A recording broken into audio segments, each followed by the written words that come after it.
सुरेंद्र आर्य जी, भाई वीर फूला जी, कल जिन्होंने भारतीय जनता पार्टी का, वैसे तो वो सहयोगी रहे, लेकिन कल कालावाली के अंदर जिन्होंने मुख्यमंत्री जी हमारे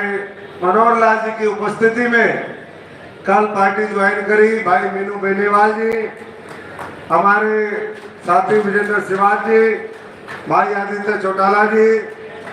हमारे जिले के अध्यक्ष सरदार बलदेव गुरुवा जी, मेरे छोटे भाई बहुत पुराने, इस मंच पे मैं समझता हूं कि जो सबसे कुछ पुराने जानने वाले लोग हैं उस समय ये संदीप जी दुराराम जी के बेटे, छात्र जीवन से हमारे साथी रहे, आज तो बहुत लंबे समय बाद दिखाई दिए हैं। हमारे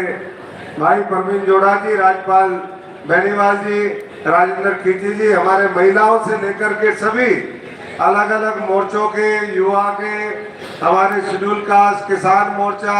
हमारा मजदूर संगठन, अलग अलग सभी संगठनों के जी, अपर्णा जी आदरणीय हमारे जो अभी अनाउंस कर रहे हैं और जिनको नई नई जिम्मेदारी कुछ दिन पहले मिली है, चेयरमैन जिनको नियुक्त किया गया हरियाणा सरकार के अंदर, हमारे बड़े भाई मिटा साहब, रविंद्र बलियाला जी और तमाम यहाँ पर पहुंचे हमारे सभी मेरे गांव से यहाँ पर पहुंचे सम्मानित मेरे बुजुर्गों, नौजवान साथियों, मातृशक्ति, हमारे मीडिया के साथीगण, पंच सरपंच साहिबान, सभी एमसी, चुने हुए अलग अलग संस्थाओं से पहुंचे साथीगण और सभी सामाजिक, राजनीतिक, धार्मिक हमारे संगठन जो आज यहाँ पर मुझे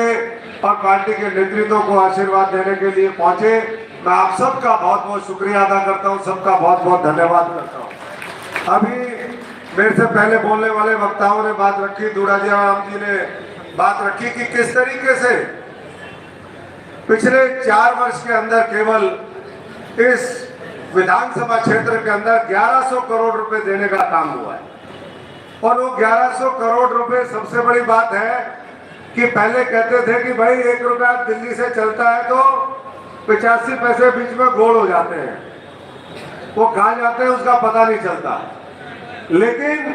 अब सीधा खातों में जाते हैं, विकास के लिए जाते हैं, लोगों की भलाई के लिए जाते हैं, किसान मजदूर के खेत तक पहुंचते हैं,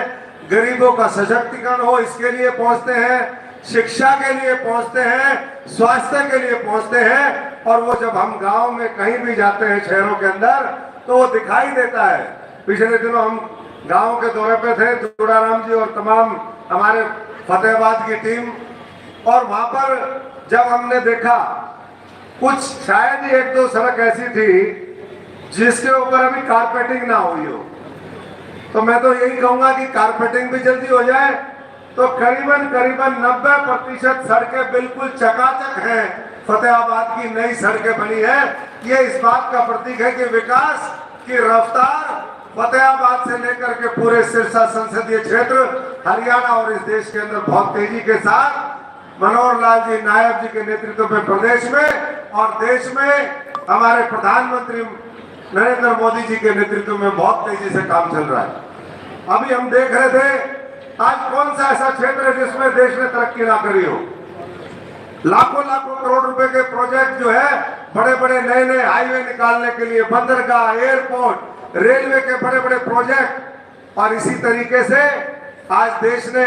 अगर आर्थिक तौर पे देखें, मोदी जी का लक्ष्य है कि अगले 5 वर्ष के अंदर हम इस भारत वर्ष को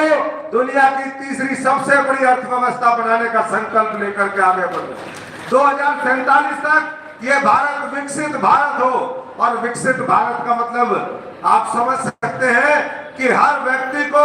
उसका जीवन स्तर उतारने के लिए गली नाली से लेकर के बुजुर्गों को पेंशन से लेकर के उनका स्वास्थ्य, उनकी